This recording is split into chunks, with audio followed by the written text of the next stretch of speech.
ये क्वेश्चन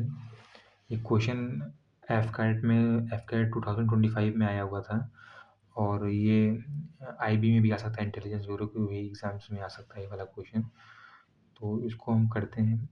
इसको पहले मैं आपको बताता हूँ, इसका हिंदी बताऊँगा क्या मतलब है इसका, और इसको मैं 3 तरीके से बताऊँगा कैसे कर सकते हैं, और जो आपको उसमें समझ में आए उसको कर लेना उसको। तो क्वेश्चन है, 2 students appeared for an examination, one of them secured 22 marks more than other and his marks were 55% of the sum of their marks. The marks obtained by them are ये क्वेश्चन मतलब simple सा ऐसा कह रहा है, इसको समझे कर वैसे करें समझोगे तो बहुत हार्ड है लगेगा, लेकिन इसको दूसरे तरीके से समझो। जैसे इसमें कह रहा है 2 स्टूडेंट्स थे, एक एग्ज़ाम में देते हैं, उसमें से जो एक स्टूडेंट है वो दूसरे वाले के कंपैरिजन में 22 मार्क्स एक्स्ट्रा पाता है, और जो उसका मार्क्स था वो उन दोनों के मार्क्स का जो सम था वो उसका 55% था। मतलब उन दोनों को जो मार्क्स थे उनको ऐड करने पे जितने मार्क्स आएँगे, वो जो ज़्यादा मार्क्स पाया था 22 मार्क्स एक्स्ट्रा पाया था वो 55% है उन दोनों का। तो इसको पहले हम इक्वेशन बना के भी करते हैं, फिर हम आपको रेशियो मेथड से बताएँगे और फिर बाई ऑप्शन भी बताएँगे कि इसको कैसे एलिमिनेट करना है। तो पहले हम नॉर्मल करते हैं।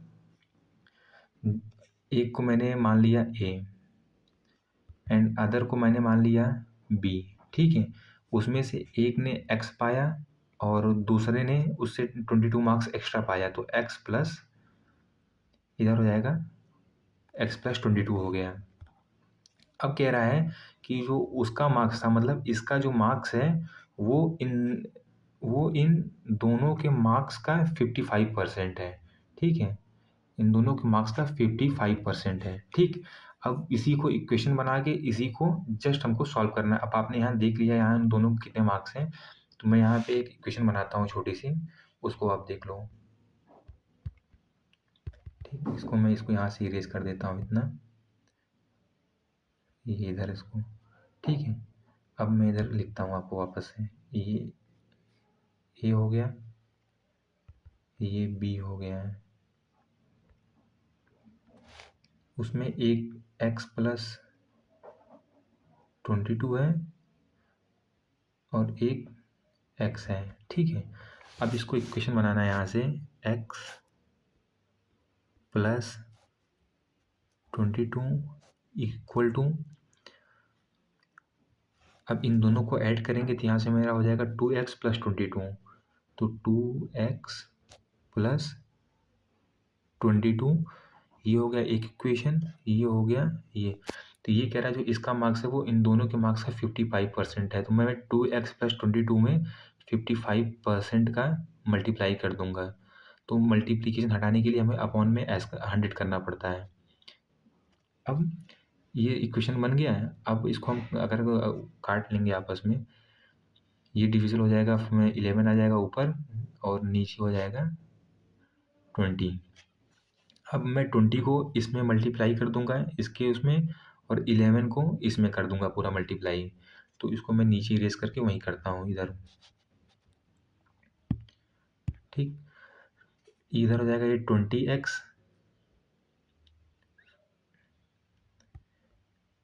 ये हो जाएगा 20x प्लस 20 का इसमें मल्टीप्लाई करेंगे 22 में, तो ये हो जाएगा आपका 440 इक्वल्स टू, अब इसका 11 का मल्टीप्लाई 2x करेंगे 22x हो जाएगा,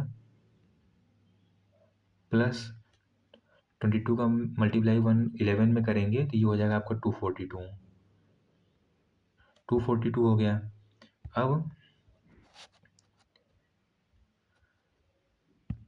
अब इसको इसमें सब्ट्रैक्ट करेंगे और इसको इसमें सब्ट्रैक्ट करेंगे, मतलब इक्वल्स के अपोजिट साइड में ले जाएंगे। तो 22 को 20 में से अगर माइनस कर देंगे तो इधर बच जाएगा हमारा 2x इक्वल टू, और 440 को 242 से आप सब्ट्रैक्ट करोगे तो ये आ जाएगा 198, आपस में डिवाइड करोगे तो ये हो जाएगा आपका 99, 2 9 18 और 2 9 18। अब उसमें से अगर x की वैल्यू आपकी 99 आ रही है तो हमने शुरुआत में जो माना था, एक x ने 99 पाया और उसने एक दूसरे वाले ने x से 22 मार्क्स एक्स्ट्रा पाया था, तो इसमें हम 22 मार्क्स एक्स्ट्रा ऐड कर देंगे तो ये आ जाएगा आपका 121 आ जाएगा।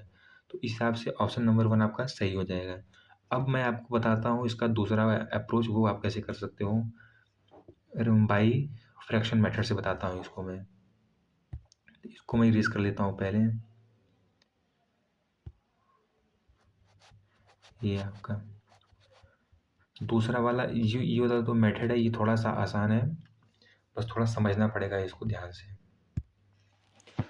उसने कह रहा है कि एक जो है वो दूसरे से 22 मार्क्स एक्स्ट्रा पाता है, और उसका जो मार्क्स था, जो ज़्यादा नंबर पाता है उसका जो मार्क्स था वो उन जो ए और बी दोनों के जो मार्क्स ऐड होते थे उसका 55% वो अकेला पा रहा था। ठीक है, तो पहले हम 55% की वैल्यू निकाल लेंगे। 55% की वैल्यू आप जानते हो कैसे निकालते हैं, किसी परसेंट की वैल्यू, जैसे मैंने 10% बताया इसकी वैल्यू होती है, तो परसेंट हटाने के लिए हम क्या करते हैं 10 अपॉन में 100 कर देते हैं, तो ये इसकी वैल्यू आ जाएगी 1/10। ठीक है, इस हिसाब से 20 की वैल्यू होती है 1/5। ठीक है, और 33.333, तो ये जो इनफिनाइट नंबर होते हैं इसकी वैल्यू होती है 1/3। 66.666% की 1/6 होती है। ये सारी वैल्यू आपको याद करनी पड़ेगी, क्योंकि वैल्यू आपको याद रहेगी, सारी फ्रैक्शन वैल्यू याद रहेगी तो क्वेश्चन जल्दी आप कर सकते हो। तो इस हिसाब से 55% की जो वैल्यू होती है वो होती है 11/20। मैं अभी दिखा देता हूँ कैसे होगी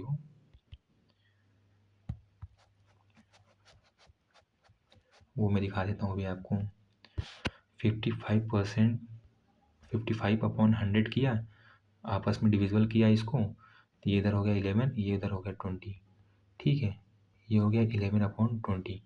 अब यहाँ से आप एक चीज़ देखो कि जो इसने कह रहा है कि वो उन दोनों के मार्क्स का 55% था। ठीक है, मतलब फॉर एग्जांपल उन दोनों का जो सम था वो 20 था। ठीक, उन दोनों का जो सम था वो 20 था, उसमें से एक ने 11 पाया। ठीक, जब एक ने 11 पाया है दूसरे ने कितना पाया होगा, जाहिर सी बात है 9 नंबर पाया होगा। ठीक है, एक ने मान लिया ए ने 11 पाया तो बी ने 9 मार्क्स पाए, और ओवरऑल कितना इन्होंने पाया है 20 मार्क्स पाया। ठीक है, तो अभी हमको अलग अलग नंबर निकालना है तो हम इसको इग्नोर कर देंगे अभी। तो अभी मैं 11/11/9 का ही करूँगा। ठीक है, तो अब इधर इसको मैं हटाता हूँ, यहाँ से इरेज करके इसको मैं मिटाता हूँ। तो जब इसको मिटाऊँगा, अब मैं यहाँ से एक चीज़ मुझे समझ में आ रही है, आप देख रहे होगे कि इन दोनों का जो डिफरेंस है 11 और 9 का, वो कितना है 2 है, और हमने स्टार्टिंग में क्या देखा था 2 की वैल्यू 22 देखी थी। ठीक है, क्वेश्चन में दिया था, इसको हम आपस में डिविजन कर लेंगे तो ये हो जाएगा 11। अब यहाँ से 11 निकल गया है, 1 का जो वैल्यू है वो 11 आ गया। अब इस 11 का मल्टीप्लिकेशन हम इसमें करेंगे तो v की वैल्यू आ जाएगी, इसका मल्टी इसमें करेंगे तो a की वैल्यू आ जाएगी। तो इस हिसाब से भी 121 और 99 इसका आंसर हो जाएगा। ठीक है, अब मैं आपको उसका तीसरा मेथड बता देता हूँ कैसे होगा। इसको इरेज करके मैं बताता हूँ आपको तीसरा मेथड। तीसरा मेथड ये है कैसे आप इसको ऑप्शन से एलिमिनेट करोगे। तो आप ऑप्शन से भी, जैसे पहला उसने क्या दिया हुआ है इक्वेशन कि पहला उसने स्टेटमेंट है कि वो 22 मार्क्स एक्स्ट्रा है एक दूसरे से, तो हम यहाँ देखेंगे कि जो 121 और 99 है या 43 21 सब में 22 का ही गैप है। तो फिर हम तो पहला और स्टेटमेंट तो नॉर्मल है, सबके लिए हो जाएगा। अब हम दूसरे स्टेटमेंट में जाएंगे, हम उन दोनों के मार्क्स को ऐड करेंगे, जैसे 121 और 99 को मैंने ऐड किया, जो हमारा सम आएगा वो वो वन उसका जो सम आएगा 121 उसका 55% होना चाहिए, तो वो आंसर हो जाएगा। इस अभी सबको करना पड़ेगा। तो भाई ऑप्शन तो तीसरा ये था, बाकी फर्स्ट भी आपको बता दिया, सेकंड बता दिया। आप सेकंड वाला अगर ट्राई करोगे, सेकंड वाला थोड़ा सा आसान है, वो समझ में आ जाएगा जल्दी, एग्जाम में टाइम कम लगेगा करने में। तो ये हो गया इसका तीसरा मेथड।